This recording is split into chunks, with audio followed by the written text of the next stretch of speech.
ඉතින් මම මේ වීඩියෝ එක රිවිව් කරනවා සාමාන්‍ය යෝගින්ලාගේ ගණන් වැඩිම ලැප්ටොප් ස්ටෑන්ඩ් එක. මේ ඇත්තටම ගන්න එක හොඳයිද නැත්නම් ටිකක් බජට් ඔප්ෂන් එකකට ගියාට ප්‍රශ්න නැද්ද? ඒ වගේ මේක හෙන්න හතර පැත්තට කරවන්න පුළුවන් ස්ටෑන්ඩ් එක.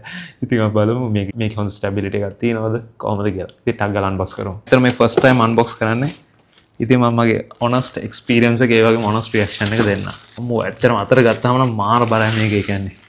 කොහෙවත් ගෙනියන්න නම් බෑ කොහොමද. ඉතින් වෙන්න තියෙනවා ප්‍රොඩක්ට් එක. ඔයාලට පේන්නේ නැති මේක නිකන් බර ගතිය හොඳ. මේකේ සද්දය ඔම් බලන්න. හොඳ සුපර්බ් ක්වොලිටි එකකට හදලා තියෙනවා. ඉතින් මං හිතන්නේ මේක ගත්තොත් ජීවිත කාලෙට නැති අපිට. ස්ටෑන්ඩ් ගන්න වෙන්නේ නැහැ. ඒ කියන්නේ එච්චරට කැඩෙන්නේ නැති ෆීලිං එකක් එනවා මට. ඉතින් මෙන්න මේ විදිහට අපිට උස්සන්න පුළුවන්. ඒ වගේම නිකන් අර හොඳ හයියට හදලා තියෙනවා. ඉතින් ලේසියෙන් හැමදෙස්සම උස්ස පාවිච්චි කරන්න හරියන්නේ නැහැ. ඊට පස්සේ ඔයාලට පේනවා මෙතනින් කරකවන්න පුළුවන් අපිට. ඉතින් අපිට හිතෙන්න පුළුවන් අයියෝ මේක හැමදෙස්සම කරකවද්දි එන කරදරේනේ කියලා. නෑ ඇත්තටම කරදරයක් නැහැ. මොකද අපිට මේක ලොක් කර හැකි මෙතනින්. ඔයාලට පේනවද මෙන්න මේ මෙතන නිකන් අර ලොක් අන්ලොක් කියලා එකක් තියෙනවා. ඒක ඒ පැත්තට අපි නිකන් හොම් බටන් එකක් වගේ දාන්න තියෙන්නේ. එතකොට මේක දැක කැරකෙන්නේ නැහැ. ඊට පස්සේ අනිත් පැත්තට දාම ටක් ගාලා කරවන්න පුළුවන්. ඇත්තටම මම මේක දැනගත්තේ මුල් වතාවට. මං හිතුවේ එහෙම එකක් නැහැ කියලා ඇත්තට. ඉතින් ඇත්තටම හොඳයි.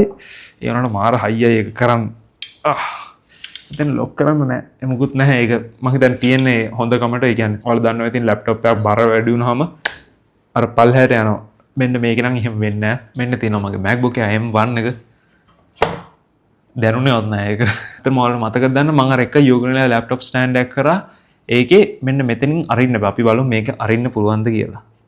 අම්මා අරින්න පුළුවන්. හැබැයි වහන්න බෑ. අරකෙත් ඔය කේස් එකම තිබ්බා. හැබැයි ඉතින් මම මේක හැමතිස්සෙම ටේබල් එකකින් පාවිච්චි කරන ඉතින් හැමතිස්සෙම ලැප්ටොප් එක වහන්නේ නැහැනේ.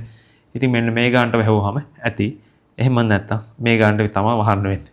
එක්කෝ සම්පූර්ණයෙන් වහනවා නම් අපි එළියට අරගෙන තමයි වහන්න වෙන්නේ. හැබැයි මේක මෙන්න මේ වගේ M1 ඒ වගේම slim laptops MacBooks වලට තමයි ඔක වැලිඩ් වෙන්නේ. මොකද අනිත් ඒවල ලැප්ටොප් එක මෙතන එහෙම එන තික්නේ. අන්න ඒ වලට වෙන්නේ නැහැ. මෙන්න මේ වගේ ගොඩක් slim ඒ වලට තමයි වෙන්නේ. MacBook Pro එකට මම හිතන්නේ වෙයි කියලා. ඉතින් එතන පොඩි කේස් එකක් තියෙනවා. ඒ අරන්න ඇත්තටම කිසි කේස් එකක් නැහැ. ඉතින් ඔන්න පොඩ්ඩක් සද්ද පෙන්නන මේ කැරගෙන සද්දේ.